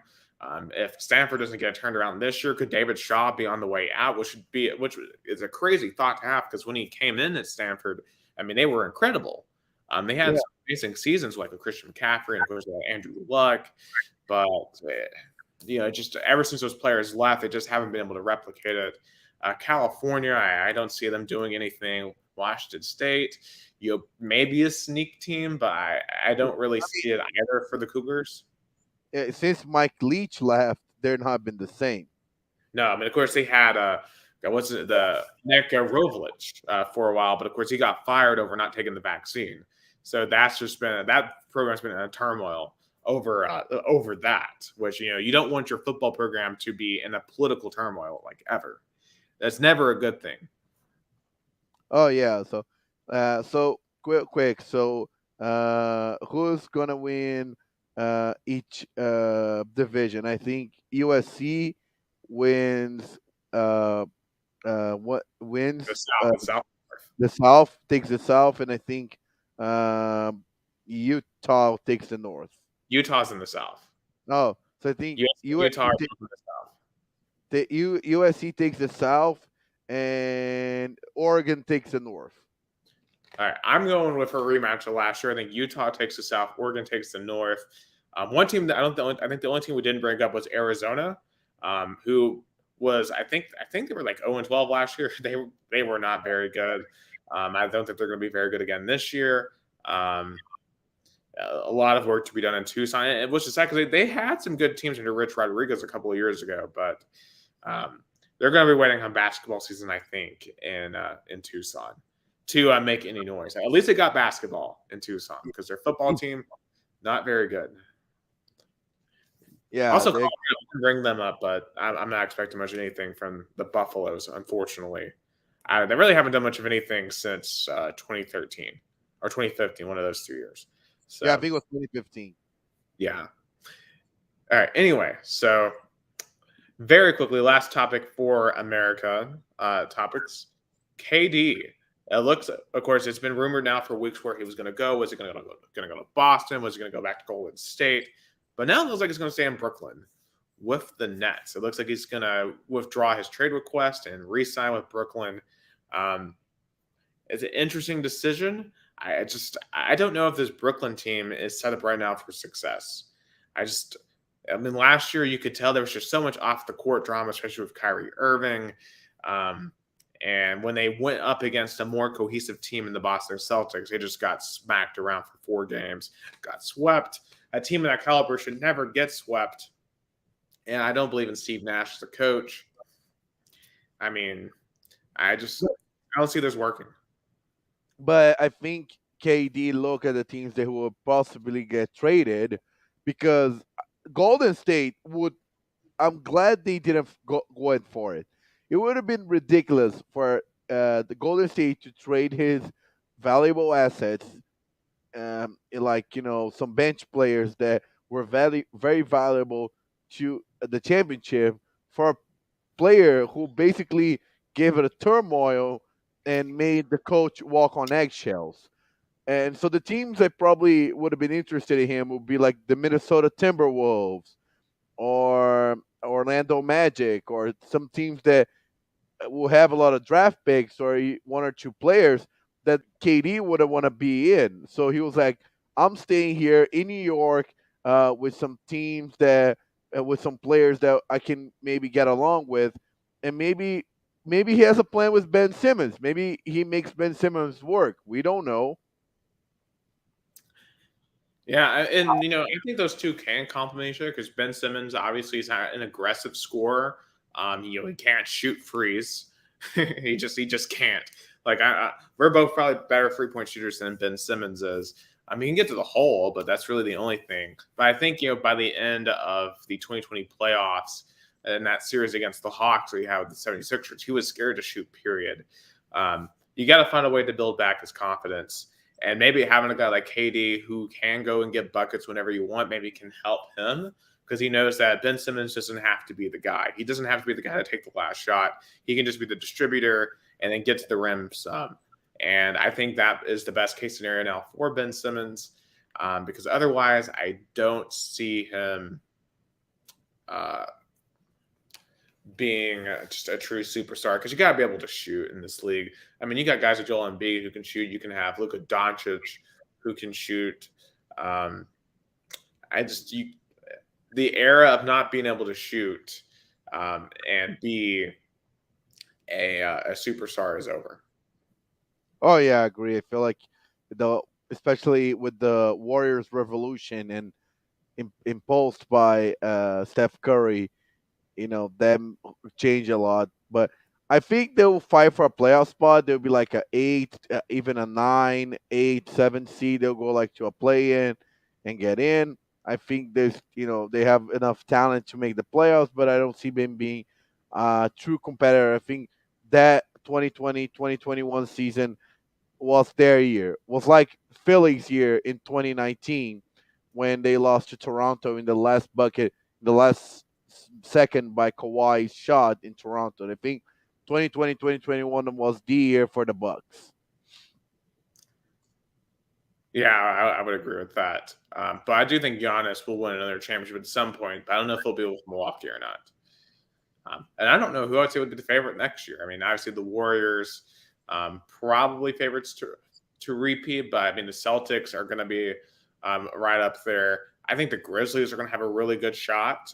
I think John Morant, early bold prediction here. I think John Morant will be MVP next year. I think John Morant can be MVP next year. Him or Luka will be MVP next year for Dallas. So I think maybe I probably John Moran would play probably better than Luka Doncic, but I think Dallas is more like he'll be more shown. He'll have more national games and more appealing to be an MVP than John Moran in Memphis. Maybe being in Memphis kind of hides John Moran a little bit from like an MVP MVP battle. yeah, I think the most interesting thing to me is the Pelicans. Can Zion Williamson make it through a full year? Can we see him for a full year? And if he does and plays up to his potential, Pelicans may be a top 5 team in the West. Because I mean, look at them. They were a playoff team this year. They played really, really well without Zion. And Brandon Ingram is playing his best basketball. Lonzo Ball is playing a lot better. And Zion Williamson. Actually, why did I say Lonzo? Well, he's in Chicago now. But anyway, he used to play for the Pelicans. But I think Zion Williamson, definitely a guy to watch. I feel like if he doesn't come out this year and start showing that why he was touted as the best prospect since LeBron, then I really have to start questioning if he was worth all that hype and if he's a bust or not. Because I need to see more. Because when he has been on the court, I mean, he's been really good. But I need to see more for the hype that was generated for him. Oh yeah, definitely. I feel like he was so hyped up, but he was injury prone. He was a player that even got injured in college. Oh yeah, and that's always going to be something that's going to be a problem in an 82 game season. So, which that's another discussion for another day. Whether or not the NBA should be that long. I really do feel like, that's a whole other tangent about how the NBA should shorten their season. But how would you go about that? Because the regular season is so long, and it really is not that interesting. Because I only really am truly interested when we get to the playoffs.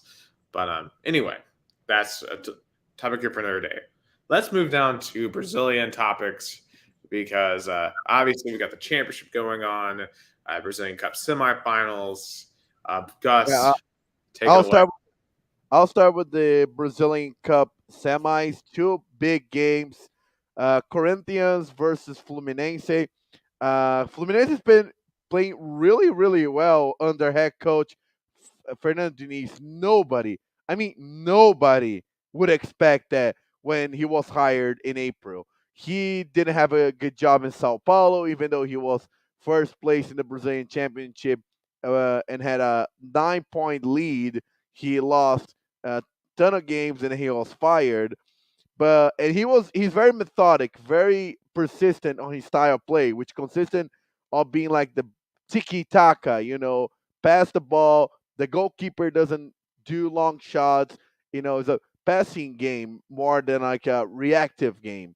It's been working out. Fluminense is second place, won 3 out of the last 5 games in the Brazilian Championship, and they're gonna face Corinthians in the semis. It's a very even game. I mean, currently Fluminense took over as second place over Corinthians. Corinthians hasn't won. Is lost 2 out of the last 3 games in the Brazilian Championship. Of course, they had that huge game, 4-1 win over Atlético Goianiense when they were down by 2-0 when they lost their first leg. I think they can be probably a turnaround their season. But I expect tomorrow. But I expect tomorrow to be. But I expect tomorrow to be a very even game. To be a very even game. I think it's gonna be a tie. I think it's gonna be 2-2. Corinthians and Fluminense. I think it's gonna be a big game. But the other semi is gonna be Sao Paulo Flamengo. Flamengo decimated Sao Paulo when they both play in the Brazilian Championship. Was like 3-1 in Rio and 2-0 in Sao Paulo, but it's a very different deal right now. Is in the playoffs. Flamengo has been playing really, really well, even with the reserves. I mean, their roster is loaded. Their roster could even compete in like a Champions League. I'm not exaggerating. I think their roster, not only their starting 11, but their whole roster is another level. But Sao Paulo, I think, has the chance to kind of even out and make it a tougher game. Sao Paulo probably is going to play more defense tomorrow and try to play in counterattack. They have some players to do that. Igor Vinicius, the right, the center, the side right player. I think he is playing really well. I mean, Sao Paulo had a really fantastic first half versus America Mineiro in the quarterfinals, but then the second half got lost in the way and almost went to penalties when they were up by two and then got tied. But my predictions, I think, drawing the first game, of drawing Fluminense Corinthians, and then on the second game, I think Sao Paulo wins 1-0. I think Sao Paulo is going to win at home 1-0 versus Flamengo. So that's my prediction. It's going to be two fantastic games. Corinthians and Fluminense is 6:30 p.m. Eastern time. So it's not too late. It's kind of early game, especially because of the TV. They're gonna make this not compete with the other semi, which is at 8:30 p.m. Eastern time. But that's my evaluation. I think Fluminense Corinthians is going to be more interesting, even game. I think São Paulo and Flamengo's be all the favorites. I think São Paulo has to be more conservative and wait more and be more defensive, but I still think they're gonna can win. I think it's gonna be 1-0 Sao Paulo. That's my evaluations to the Brazilian Cup. But I mean, those it's big games. You know, Corinthians, Flamengo, the two largest fan bases facing also largest fan bases in their own states, like Sao Paulo, Flamengo, and Corinthians, Fluminense. They already had big games over the years, so can't wait for those games tomorrow. Yeah, I think And it's fascinating because, at least to me, the storyline here is, can Sao Paulo or Fluminense knock off Flamingo or Corinthians? Can you knock off the big dogs? I feel like one of them are going to do it. I'm not sure which one. Of course, you're picking Sao Paulo to win. It feels like it's been kind of a crazy tournament. There's been a lot of upsets already. It feels like you're going to have an unusual team here. So yeah, it's going to be the Bengals. I agree. I think Fluminense can be the Bengals. I think Fluminense is the Bengals because uh, Fluminense has been dealing with a lot of injuries over in the season, and they have veteran players, but also very young players, and a coach that been very questioned, but can coach. So if Fluminense makes to the final and Flamengo makes to the final, that will be huge because those two are rivals, are big rivals. But they never had a playoff games nationally. They only met in the finals in a state tournament, but never in like the Brazilian Championship or Brazilian Cup or Libertadores. They never face each other in the playoffs nationally or in the South American tournament. So if that happens, that will make Rio de Janeiro stop. And recently, Fluminense has been beating Flamengo. You know, this year's state championship final, Fluminense decimated Flamengo 2-0. Even though Flamengo has a better roster, is a richer team, Fluminense is kind of like the rock on their shoe, like their Achilles heel. They somehow always somehow finds a way to win and beat Flamengo. So I think Fluminense can beat the Bengals, but they'll take a lot to win the Rams of Brazil, which is Flamengo right now. Flamengo is the Rams of Brazil, loaded with so much talent. They go for it. They don't care, which makes them so much pressure on them because last year they're also at this point of the season top dogs, beating everybody, but they didn't win a single title. They lost in the Libertadores final, they lost in the semis in the Brazilian Cup, and they were second place in the Brazilian Championship. This can repeat this year's too. I mean, this year is very similar to last year. Last year, they fired a coach that seems very uptight. They got a coach that were more player friendly. They win a lot of games in a row. They seems unbeatable, but then when it all came down to it, they lost all their big matchups, the important games, and ended up with no titles and a frustrated season. I don't think that will happen. I think they at least win one title. I think Flamengo have more chance to win Libertadores than Brazilian Cup, but I think they're still the team to beat. Even though they tie with Palmeiras 1-1 in the Brazilian Championship, they'll play with all reserves. They clearly care about the cups, the Libertadores and the Brazilian Cup. The Brazilian Championship, they're like, I mean, if we get it, it's fine, but we care about the cups, not the. It's like in England, there's some teams that care about the FA Cup or the Champions League more than the EPL. Yeah. I think winning your country's title should always come first. I mean that's the majority of your games. That's what's really bringing in the money. And obviously, if you can win a continental or world cup, I mean that's obviously incredible and incredible recognition for your club. But the baseline should be winning your conference, winning your division. It reminds me of something that Nick Saban said once. Our first goal, foremost, every single year is winning the SEC, because that's an accomplishment. Even though it's always about can Alabama win the national title, winning the SEC is important. Winning the Premier League is important. Even though people want to win the Champions League, people want to win, Libertadores. Yeah. It is a And you mentioned money. Brazilian Cup has a significantly payout. Up until now, all the teams that made it to the semifinals got 7.3 million reais as like for like reward, like as a prize.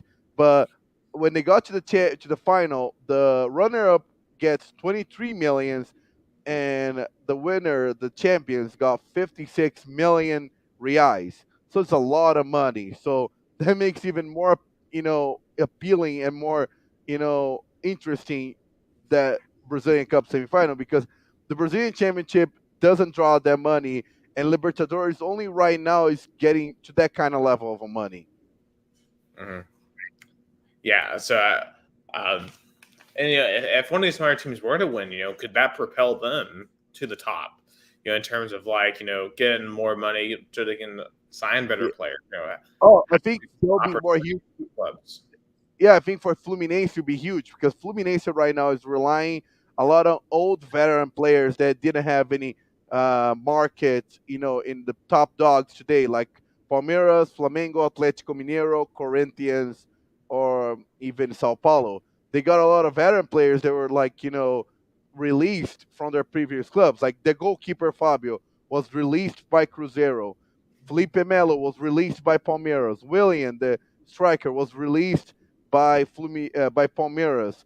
The only big signing was German Cano, an Argentinian striker that they got it out of Vasco da Gama. So they signed a really big player from a rival that has been scoring a lot of goals. I think he even deserves a shot to be not in the starting, but maybe make the total roster of the Argentinian team that go to the World Cup. They're not gonna do that because Argentina refuses to call players from their country that is playing Brazil. But this guy is scoring is amazing. I think he's a top scorer. He's scoring every single game, seems like. But I think Fluminense with that money can maybe get one or two players. They can not get to the same level as Flamengo. That's unrealistic, but maybe get a little closer to the level that Flamengo is. Because Flamengo is another level. Flamengo has, their bench has players from the national team, like Arturo Vidal was just in Europe, recently in Inter Milan and Barcelona. You have Everton Cebolinha, who was at Benfica of Portugal. You have also in the bench Marinho, who was a very important player and a good player of Santos. So when you have those kind of players in the bench, just show how loaded your roster is. Mhm. So I think that, and just to finish up the Brazilian Championship, Palmeiras tied with, as I said, with Flamengo 1-1. There was a lot of expectation that game, because if Flamengo would have win, it would have, get closer to Palmeiras, would have decreased their advantage at like 6 points to like 6 points. Now it's nine. There was a lot of controversy because at the last play of the game, it was a supposedly penalty for Palmeiras. A foul inside the penalty area by Arturo Vidal on Gustavo Gomez, and the VAR did not call in. The VAR didn't saw it. So again, another week of people complaining of VAR. I'm so tired of it. I think VAR they should. I think the it's not, and the problem I think is not the technology. I think the referees in Brazil are really lost by VAR because at one point you either rely all on it, which in offside they rely on it. Some linesmen not even calling offsides anymore. They're letting the whole plays out, and even if they score, then the VI will correct them. I think that's relying too much on technology. But on the other hand, VAR is not seeing. It doesn't seem to see any obvious plays like the one that happens last week. So I think there should be a bit better training, not do like a 5-day camp before a big game. Like do a real, I will call even a preseason kind of preseason for referees. You do like a practice tournament with players and with realistic situations, something like this. Something got to be done because I'm so tired of here all teams complaining that at some point they got robbed by VAR. Yeah, it's definitely VAR is a very difficult thing to truly officiate well. Um, and it just sounds like there's a lot of problems on the Brazilian league with it. I mean, we talked about this a few weeks ago about how there needs to be like a central authority in Rio or Sao Paulo to officiate every single game. But Yeah, something and that also, for a very long time. I want to say that, but I think I would even call for the VAR central because now all the VAR referees are in the stadium. I think they should not be in the stadium. I think they should be in a room with all the cameras and monitors and see more closer and with more eyes, but less kind of in the moment. I think they should not be in the stadium. I think that should be the goal to make VAR one person the VAR not be in the stadium, see more like a outside view kind of thing. But that's my takeaway. But let's finish up with our hot takes. You go first, Nick.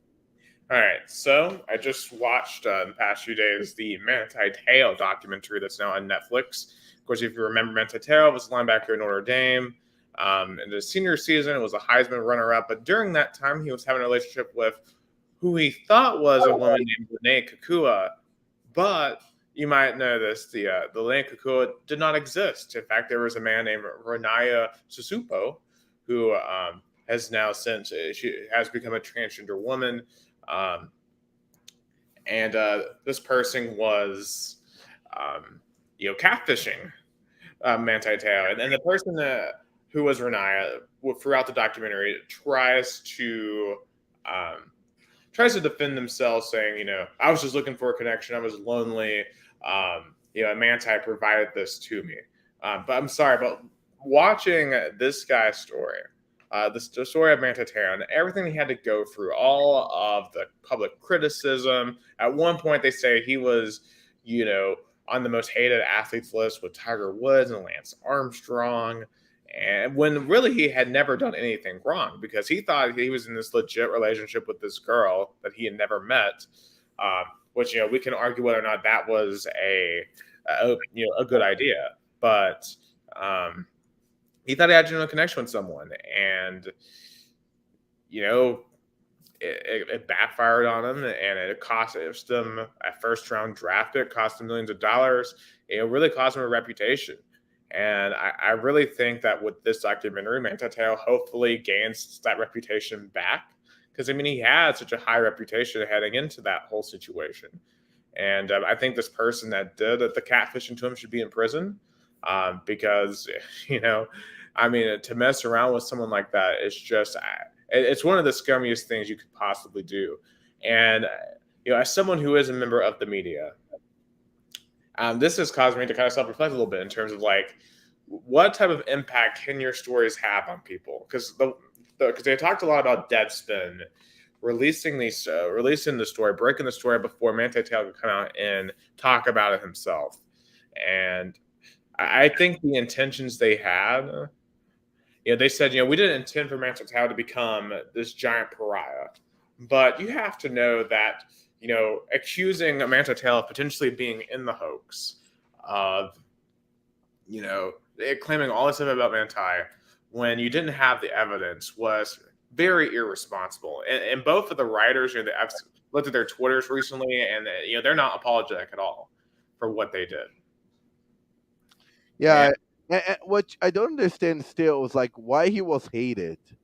I know, 'cause I guess a lot of people basically the idea was, oh, they think that he just fabricated this whole story to boost his Heisman chances and to boost his profile. But that could be farther from the case because he actually had lost his actual grandmother at the same time that he thought that he had lost Lene.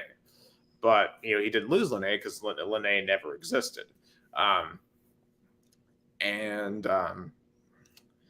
just think it was scummy. And this person trying to say, oh, it was a part of my journey and this and that. I'll say this first once. I'm for trans rights and all that.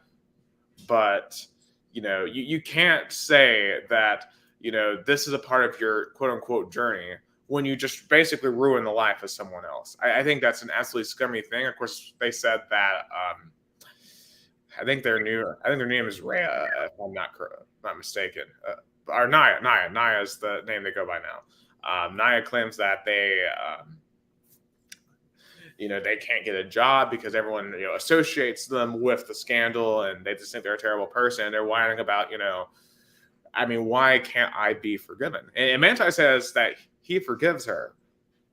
But I think that, if someone doesn't want to associate with you because you decided to string along this guy when he was in the most critical time of his life, when millions of dollars were on the line, when he, was in the prime of his football career, when he was about to play for a national championship against Alabama. I think that, Manti Te'o, I could say he's a much bigger man than me. The fact that he's willing to forgive her, and a big part of it towards the end is Manti forgiving himself. And I think that, is a lesson for all of us to forgive because, we're all going to make big time mistakes. Sometimes you're going to get tricked by people. I mean, there's people trying to trick you all the time. But it still doesn't give Naya the excuse to do what she did to Manti when she was Renaya back in the day. So it is. I was disgusted with what they did to Manti. I was disgusted with how the media did. Like Katie Couric, I remember had seen this quote, but she asked point blank, in front of his parents, Manti, are you gay? Just trying to really aggressively asking it. And Manti having to defend that. And then Dr. Phil, of course, was parading around the catfisher. And it's just, I don't understand why the media made such a big deal out of it. And this is part of the reason why the media loses trust. I mean, just beyond sports. It's because you basically do a hit job on a guy that doesn't deserve the hit job. And then you wonder why, when serious stuff's actually happening, why you can't get a good portion of the population to go with you. It's because of stuff like this. And, it's just stuff for people like me who want to be responsible journalists to always remember, before you press publish, before you press send, think about what is the consequences of this going to be? And I've said I've never been in a situation where I've had to publish something where it truly could, affect, something like too crazy. But we had a local election a couple of weeks ago, and there was some stuff that was coming up around the time of the election. And when I was writing, I was making sure, I make sure I'm getting all sides here. I'm making sure I'm getting everything before I publish something. So, that just from a personal level, from a human level, but also from a career level, the story of Manti Te'o is one that I think we can all take a lot from, especially for us who, being in media, we're gonna have difficult things show up in front of us. So we have to decide how to proceed forward with, and we just have to remember there are always, big stakes in anything you report because you never know how that's going to affect someone. And thankfully for Manti, he has a family now. He has moved on from this incident in a much better spot than the catfisher is, because the catfisher I think is working at a Home Depot or something. At least that's what it showed on the doc. And they are they seemed pretty miserable. It seemed like that this Netflix doc was probably going to be the highlight of their life because um, I imagine the rest of their life's probably not going to be very fun when everyone knows them as you're the person who screwed over Manti Te'o. But I still think people like Katie Couric should also claim some responsibility as well um, for painting Manti Te'o in a negative light. Oh yeah, I think it's important to be mindful of what affects someone else, and wish this. I'll also check it out and catfish something really bad. I think I wouldn't wish that on my worst enemy, and definitely be mindful of that. And speaking of players, within controversies, I'll be very controversial. So uh, Bruno, he used to be a goalkeeper of Flamengo. Bruno Fernandez de Souza. He used to be a goalkeeper for Flamengo. He was in the prime of his career back in 2010, but then he was accused and later convicted of killing his mistress. With the help of his best friend. So he was convicted. He went to jail, and then he was released on parole. Like he had to go back to prison, but a lot of people say that it's bad that he's trying to, and also he has to pay child support now for the child that he had with his mistress. But no team would sign him. There were some teams in the lower division that tried to make an attempt to sign him, but all the teams were backlash, and then later, stop, release him or didn't sign him. I think at the end of the day, he has the trial. He was convicted. He served his time, whatever the courts decided to. But if he is out, but because of decision by the courts, he should be able to pursue like what he was good at, which is play soccer as a goalkeeper, and try to make ends meet. Because again, a lot of people still think he's a rich player. That was 12 years ago that he played for Flamengo. Now he spent a lot of money, I bet, on lawyers, and so a lot of the money was gone. I don't know. I know it's a lot of controversy, but I still think he should deserve to play and find a team that he can play soccer, or even if you want to do a GoFundMe page to pay his child support. People want to support, let them do it. It's a freedom. I think it's hard, and it's very sad people judge him because and see like, oh, that's why Brazil is wrong, that's why Brazil is in a terrible place. No, I think he deserves to find somehow some way to get some money legally. He's not stealing, he's not committing any more crimes that he already committed. I don't know. That's Yeah, my. I mean, it depends on the severity of the crime, whether or not someone should play. But you know, it's kind of like, I mean, there's certain things that you shouldn't be allowed to play through, even if you haven't been convicted yet, just because the optics of allowing them to play are so bad. But I think on other certain things, I think it'd be fine. But at the same time, it goes back to the Watson thing. If the league feels like that allowing this player to play um, is a bad look for the league, then they have every right to not allow them to play. And they're a private entity, and that despite whatever the law ends up saying, and then you go from there. I don't think CBF will get involved. It's more like a backlash from the public, and that's true. Like the teams are private owned. They should decide. I don't know. I just think he should get uh, a chance to play because but I understand your point. Like he's still associated with a terrible crime that he did, and he deserves to face backlash. And but I don't know. I'm just scared because I feel like it makes somebody wanted to pursue even a worse crime route. Because if you can get anybody to hire you to make ends meet, you may turn to worse things. That's what I'm scared. And it's just sad because he was such a promising player. He would he I think he would have made the World Cup team of Brazil in 2010.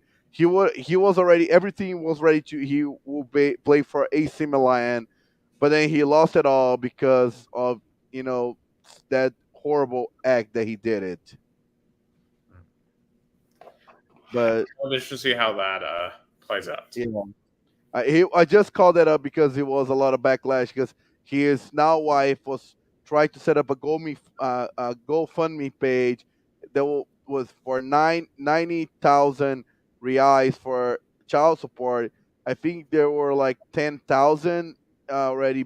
They got 10,000. I don't think they're gonna meet the whole 90,000, but there are a lot of people criticizing on that. But let's see how that turns out. So that's it for tonight for episode 39 of Two Countries, Two Americas, All Sports. Yep, episode 39, August 23rd, 2022. You listen to Two Countries, Two Americas, All Sports. Of course, when we come back next week, we'll definitely be getting ready for the first Tennessee football game of the season. Of course, that's next Thursday. We'll have a breakdown of that. We'll finalize preseason, do an SEC preview, continue to update you on the Brazilian Cup semifinals and all things in between. For the ultimate sports podcast in American and Brazilian sports, listen to Two Countries, Two Americas, All Sports. For Gustavo Tomazeli down in Americana, Sao Paulo, Brazil, I'm Nicholas Hollife from Chattanooga, United States. You've been listening to Two Countries, Two Americas, All Sports. Have a good one. Yeah.